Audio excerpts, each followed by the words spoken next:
We used to have to play all three of them. I was all in the row when I was coaching. Worst thing we had to do was Florida, which was big, Auburn, which was even bigger because it was next if you're going to win the championship, and then Georgia Tech being the one here. And particularly when Tech was in the conference, which they were my first year. That's the year they got out. Good. All right. So, Coach Dooley, it's the weekend before the national championship game. You've got a lot of 19, 20-year-old young men about to play in the biggest games of their entire lives. What are you saying to them this weekend? Well, I'm not saying anything to them, thank goodness. Kirby's saying something, but it is reminiscence of what happened 37 years ago in New Orleans when I did have the responsibility of the football team and what to say. But as I told somebody earlier, sometimes you could almost look at a team and say, you don't need to say anything. Just let's go. Let's play. And I think that's what's going to happen in this ball game because both teams are going to be keyed, ready to play. Is that what it was like for that 1980 championship team? You just knew these guys were ready to go? Oh, yeah, absolutely. I mean, when you get to this point, if you're not ready if your adrenaline's not ready, something's wrong with you. So here these two teams, ironically, both being beaten by Auburn, and Auburn, I'm sure, is having their disappointment, and rightfully so. But nevertheless, we won the championship and earned the right to be here, and Alabama did as well. So it's going to be a lot of excitement with two teams from adjacent states in the Deep South going against each other with similar philosophies in coaching because, of course, Nick Saban and Kirby, who was under Nick for 9 years. Mm-hmm. Yeah, did you ever have a situation like that? One of your proteges took over and had a lot of success? Well, I think that in the reverse way, Coach Jordan at Auburn, I was under him, both as a player and as a coach. And then I became the coach at Georgia, so we played each other really every year for probably the last 13 years of his career as a coach. So in that respect, I did. So you've been in Kirby Smart's shoes before, having to go up against the guy who started your career. Yeah. I took my base philosophy from Coach Jordan at Auburn. I also did my own. I studied other coaches, and I had them right here in the Southeast. You had Bobby Dodd at Georgia Tech and Bear Bryant at Alabama. Different in a lot of ways, but very the same in a lot of basic ways that I took from them.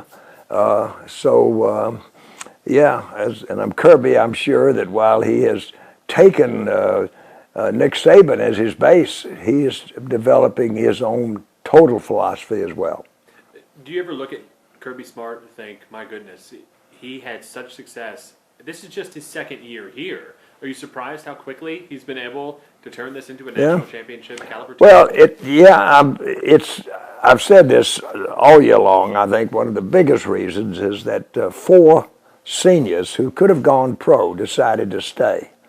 And those 4 guys not only have provided great play on the field, but also tremendous commitment and leadership to the rest of the team. And I think Kirby will say that senior leadership, particularly at Georgia this year, is a big key in why this team has been so successful. But on the other hand, Mark Richt, who was here before his second year, he won the SEC championship. My second year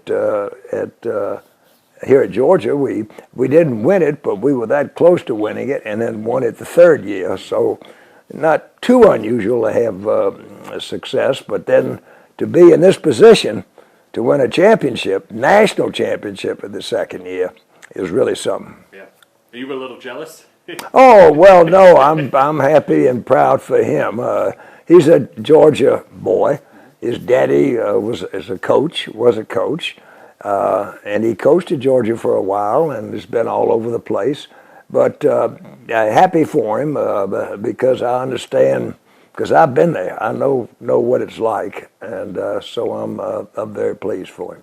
I want to talk about that 1980 team. I see some parallels to today. In 1980, of course, you had Herschel Walker as your running back.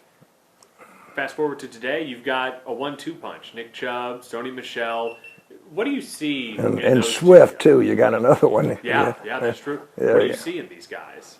Well, they're all great running backs, and we've really got a lot of them here. It's amazing. None of them will ever have the speed of Herschel. Herschel actually had world-class speed, great strength, but these other guys are really top running backs. A little different, that complement each other.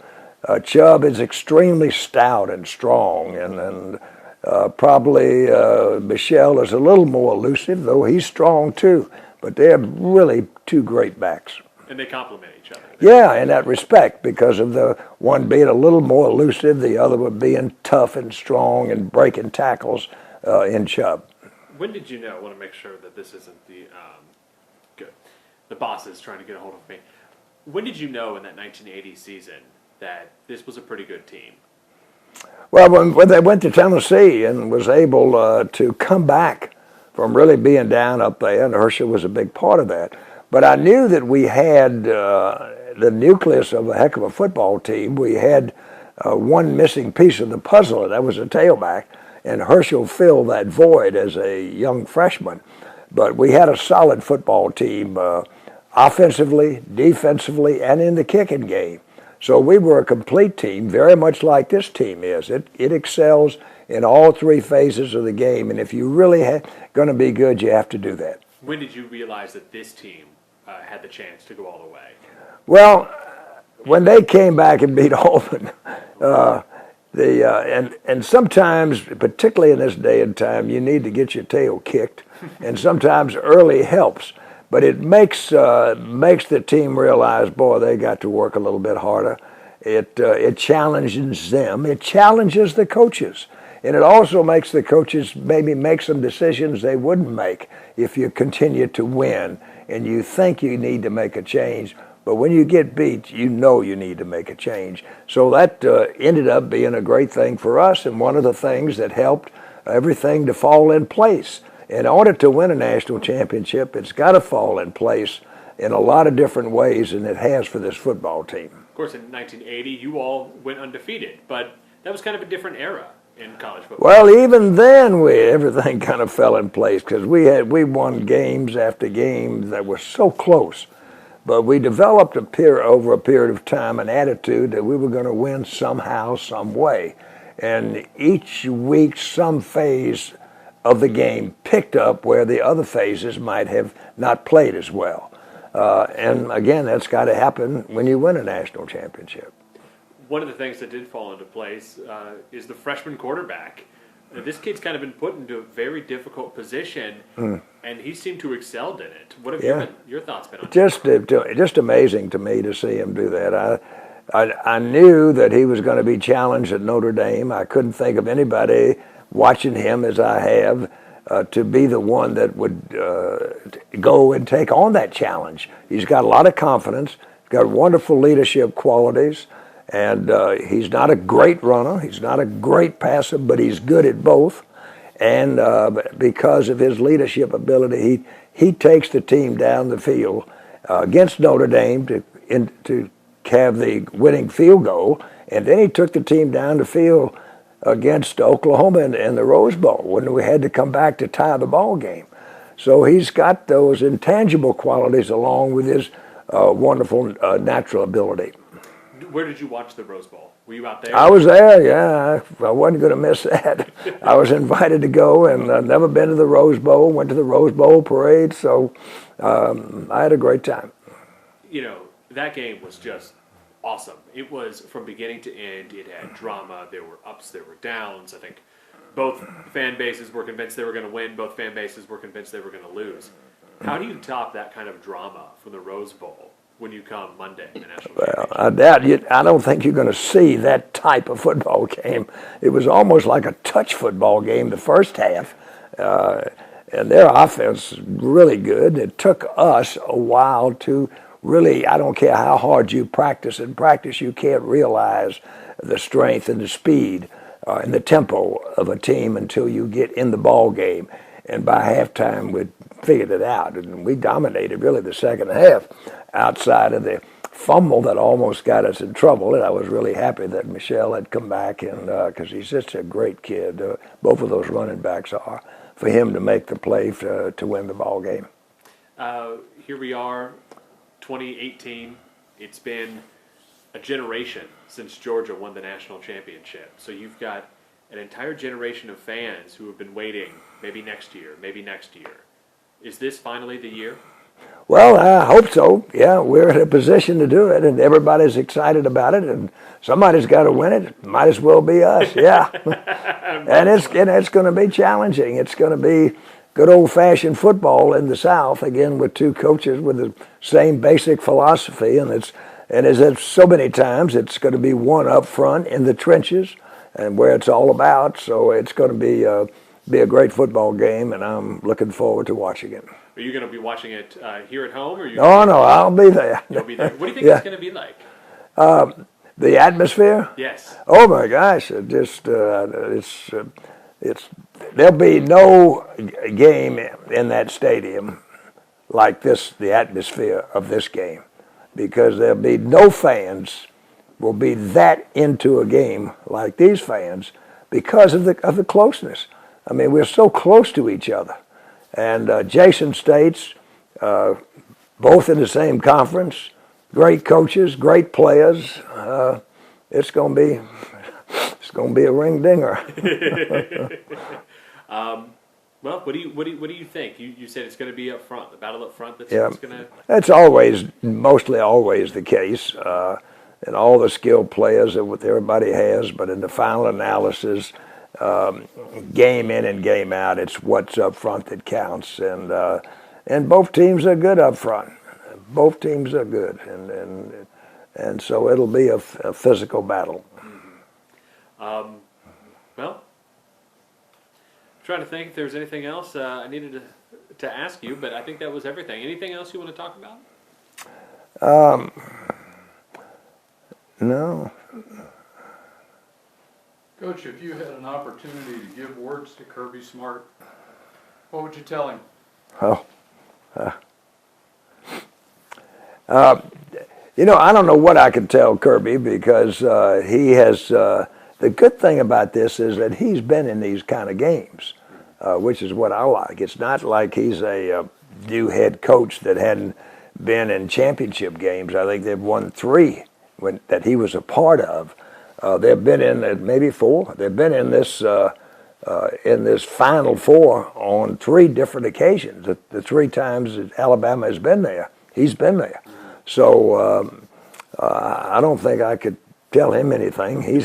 He's been there in big football games, and all I can say is turn them loose and let them go. They'll play. When you have young kids, you're dealing with young men. What are the challenges with that, to making sure that not only that they're achieving their school responsibilities, but that maybe keeping egos in check, keeping expectations in check? Is that harder? Well, I don't know. I don't sense that. It could be a problem in certain teams, but I don't sense this at all. And as I earlier said, they've got such great senior leadership. And for those 4 guys that could have gone pro, and if you think of how many have declared to go pro their last year, and for those 4 guys to want to come back, they don't want to finish their career like they did the year before. That sets such an example of their commitment to the rest of the team. And I think that's why I don't think you've got all those interrelation problems that you might normally have on a football team because of that kind of leadership. Mm-hmm. What have you thought most about Kirby Smart's leadership, his coaching? You've been around him for the last 2 years. You've watched him. What are your impressions? Well, he knows what he's doing.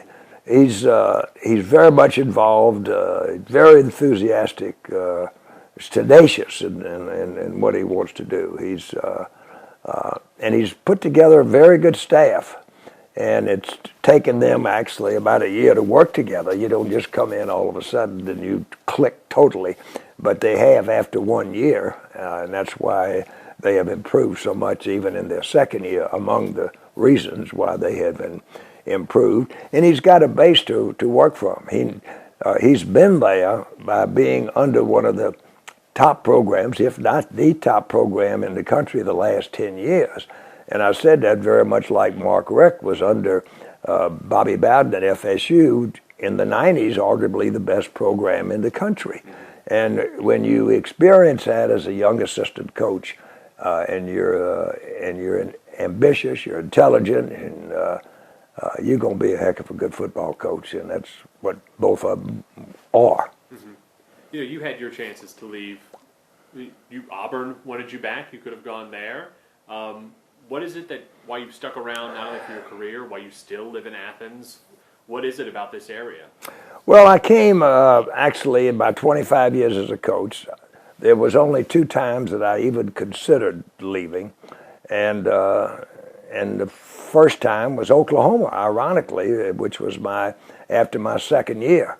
But I had just gotten the program started. I did have a very attractive offer. The reason I was interested is because Bud Wilkinson was my hero, my idol. He's the one I studied and emulated, and he encouraged me to go out there. But in the final analysis, there was a great outpouring of wanting me to stay, and plus the fact that I just got the program started. The next time was in 1980 when Mama called Auburn, where I went to school, but I had been here by then 17 years. So I had 17 years of players that I had become a part of. All of my children had gone to Georgia. I mean, they were totally Georgia, and I realized that. If it had been maybe 5 or 6 or 8 years, I might have jumped to Chattahoochee to go back. But I'd been here too long. This became my home because it was the home of all of my children, and we have just been here too long with all the Georgia people and all the players that I had the privilege of coaching. So I became Georgia through and through. Even though you're from Alabama? Of course, yeah. Well, it's my alma mater, and I love it, and it'll always be my other love. But at the same time, my bread has been buttered here for all those many years. So I'm Georgia. All right, thank you very much, Coach. All right, thank you. Appreciate it. Yeah. What was it like growing up? Because you went to Auburn, but I assume you've had a lot of family and a lot of your friends were obviously Alabama fans. Yeah, Barbara's, most of those fans are either one or the other. Right. But occasionally you'll have a split, like Barbara's family too. Her brother went to Auburn with her, but then her other brother and other sister went to Alabama. But for the most part, in families, they'll be Auburn or Alabama. Now, you got a lot of splits in the Georgia Tech series. Yes. Yeah, because so many times a father would go to Georgia Tech, and they would come over and get one of those beautiful Georgia co-eds, and then you'd have a split in the family. But then now I got some beautiful co-eds over there at Georgia Tech now. You do. That's so funny. Well, Pete, anything else you need from us? I'm just shooting a few cutaways. Okay, sure. What is, compare the towns, Athens versus Auburn. Athens is just a little bit bigger. It is. Yeah, it's a college town. Both of them are college town. Georgia, Athens has a few more industries, a couple of more industries. When I first came, I noticed the theaters in Auburn. There was 2 theaters. In Athens, there were 4 theaters. So you just had twice as many, maybe twice the size. Both college towns, but Athens just being a little bit bigger. Yeah, a little bit bigger. What if what amazes me, I went to a big state school, the big state school in my state. Georgia's different. It seems like if you grew up in this state, it is rare that you have the Georgia Techs. It's almost like if you go to Georgia Tech, it's for a specific reason, whereas I think everyone grows up wanting to be a Georgia Bulldog. Yeah. Well, it wasn't always that case. In the 50s, when Coach Dodd was here, and into the 60s, Tech really dominated the state. Really? Yeah. You had a lot of, I think, potential Georgia Bulldogs, but Tech was very dominant. Tech had beaten Georgia 8 straight years in the 50s. Oh, wow. When I first came, Tech had beaten Georgia 3 straight years. My first year, we won. But they did that. I mean, they had some great teams in the 50s, right after the war, in the late 40s, into the 50s, and into the early 60s. They were really very good. Mm-hmm. Do you worry that college football is becoming very regional? I mean, the national championship game is being played by 2 teams from the South. Well, I don't, but there are other people around the country I can see where they would. I mean, certainly from a television and broad perspective, it'd be nice to, as it was in the Rose Bowl, you had the Big Ten and the Pac-10 playing each other. You know, that's a great section of the country. But it just worked out that way. But Ohio State could have been in. They were in the year before. So there's a couple of teams that in the Big Ten. It should be some in the Pac-10 and the Big 8 that are all good enough on a given year to make it. It's just, well, this is the first time it's happened where there's 2 teams from the SEC. Yeah. But we had Clemson also, so that's pretty close. That's only 60, 70 miles down the road. Football is important in a lot of places, but it's really important in the South. Was that always the case, even when you were growing up? Yeah, Really? as far as I can remember. Okay. I'm just gonna let Yeah. you run for a minute so I can resync them because that Yeah. was good. Okay.